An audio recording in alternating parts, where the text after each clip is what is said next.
This statue is a portrait soldier, a Roman citizen, an emperor. In his lifetime, during the 1st century AD, he ruled a great empire, the Roman Empire. What were these Romans like? Looking at their portraits, they seem much like ourselves.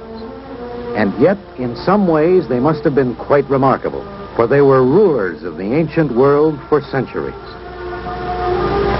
Within this vast, widely varied peoples lived in peace and prosperity under the law and order centralized Roman government.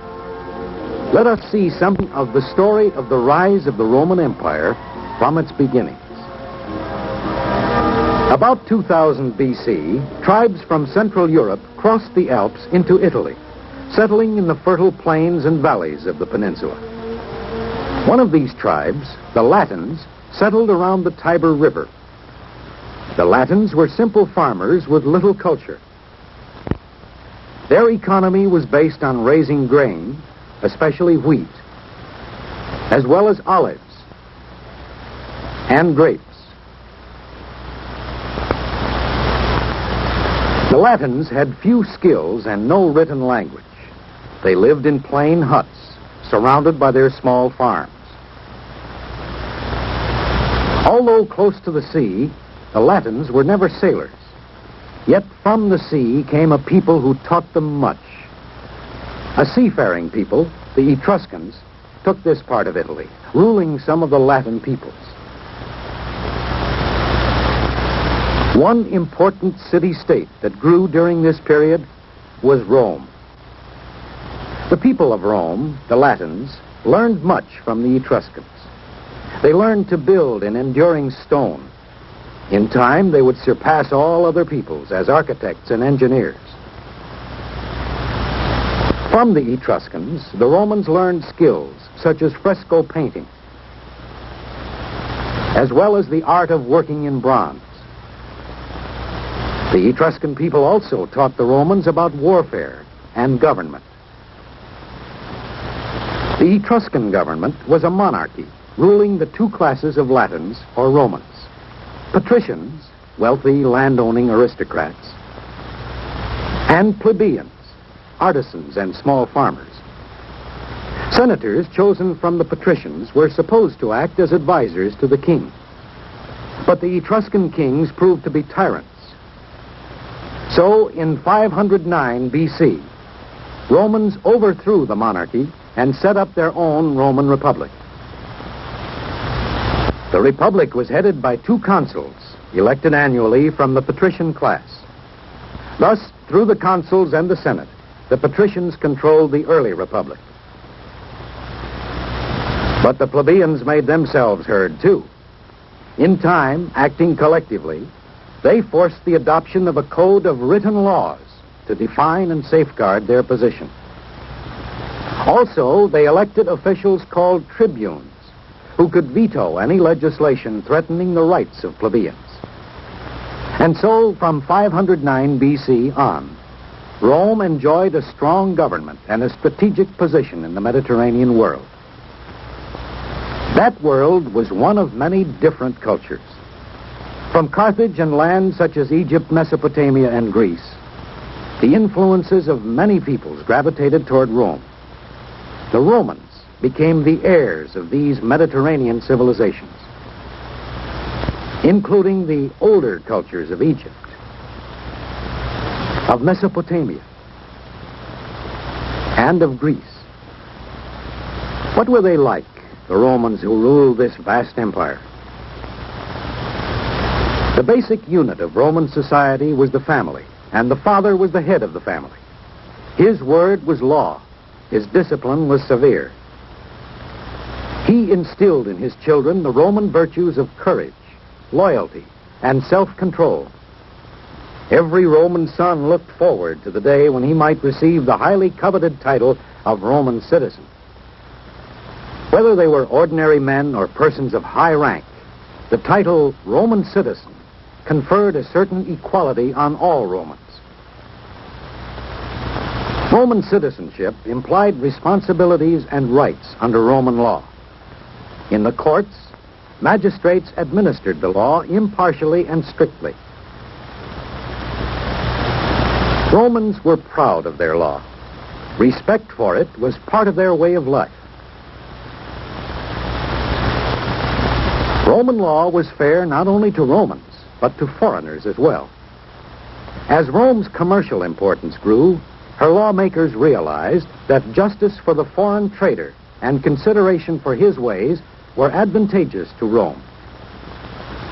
A foreigner such as this man, his ideas of Roman justice back to the lands where he traded. And so, in distant lands as well as at home, Roman law was known. To defend their law, their way of life, the Romans had developed the finest armies in the world. A young Roman could dream of the day when he would be a Roman soldier, wearing the standard armor and carrying his weapons.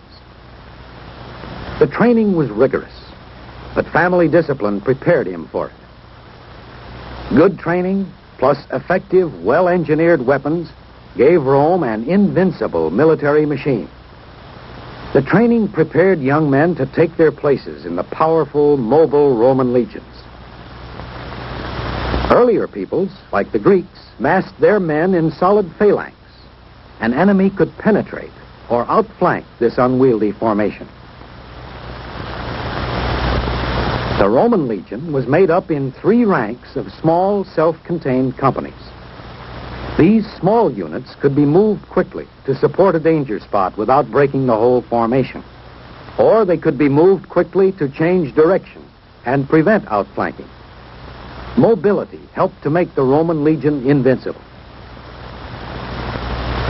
Beginning about 500 BC and continuing for the next 450 years, the Roman army, a citizen's army, played a vital role in the rise of the Republic. Standards, symbol of Rome, were carried farther and farther into distant lands as the Roman Republic expanded. All of Italy was conquered, then other lands around the Mediterranean. The rival nation of Carthage was crushed. So the Republic grew in lands and wealth and importance. By 133 BC, Rome owned this much. The Republic in Italy had become a great empire. Expansion had carried Romans across the Alps, north, into Teutonic lands, into the olive groves and cities of Greece, into the old lands of Asia Minor, into Spain, and south across the sea into North Africa. What a time! What a civilization, said the great Roman orator Cicero. Throughout the conquered lands, Roman public buildings arose. Spacious villas for Rome's increasing number of wealthy families were built. And from the conquered lands along the great roads came the wealth of the provinces. Food and other goods poured into Rome. Yet, in this time of seeming wealth, during the change from republic to empire, Rome had been faced by civil wars and internal problems. What had caused these troubles? The small farmer, once the average man of Rome, found it more and more difficult to sell his wheat.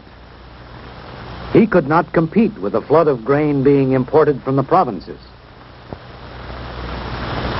On the other hand, expansion had been favorable to the wealthy estate owner. He bought up cheap public land to increase his estates. The large tracts were worked by cheap labor, including captured slaves. Slave-worked estates were driving the small farmer out of existence. The small farmer might bind himself like a serf to an estate owner, working for his profit. But if refused by the landowner, he might, as many farmers did, drift into Rome to live on government dole.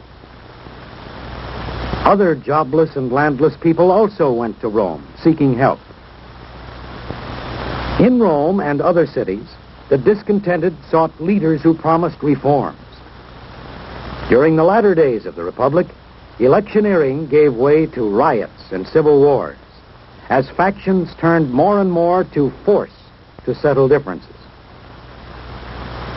Out of this strife, Julius Caesar emerged in 49 BC as Rome's first dictator, although he believed that a benevolent despotism would solve the problems of the Republic.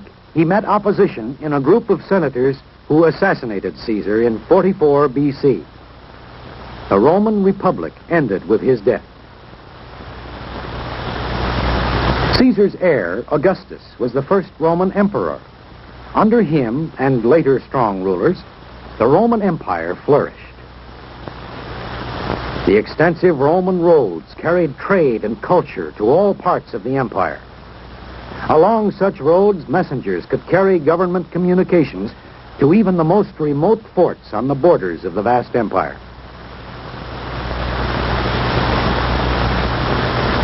Even here, hundreds of miles from Rome, the efficient Roman government controlled and directed its military forces. Even within distant forts, loyalty to the empire was well maintained. Symbol of that loyalty was the emperor, whom all Romans were required to worship. This was part of the Roman genius for organization, the Roman way of life that was stamped on all the lands Rome ruled. The way of life that the Romans followed in Rome was imitated in every province. Great aqueducts for city water supply were built not only in Rome, but in cities in France and other parts of the empire. Great amphitheaters and other public buildings testified to the efficiency of the government that built them. Even in the provinces, there were beautiful villas where patricians lived. This man's ancestors were Gallic tribesmen, yet he can say, "I am a Roman citizen." His life is enriched by the arts and culture collected from Greece and other conquered lands. He thinks and believes like any other Roman, lives in the Roman way. Whether in Rome or the provinces, a Roman son can obtain an excellent education. This young man has a scholarly Greek tutor. An educated young Roman learned to speak and write Greek. He also learned Greek philosophy, fine arts, and science. Perhaps this young man will someday add to the splendid achievements of his Roman forefathers. Perhaps this father wonders if his son will carry on the Roman way. It seems likely. Shouldn't the empire last forever? But will it? Many in the empire realize that it will last only as long as the scattered legions remain strong and vigilant. For outside the walls of the border forts, fierce barbarian tribes wait their chance to break through. Someday they will challenge the collective might and power of the Roman Empire.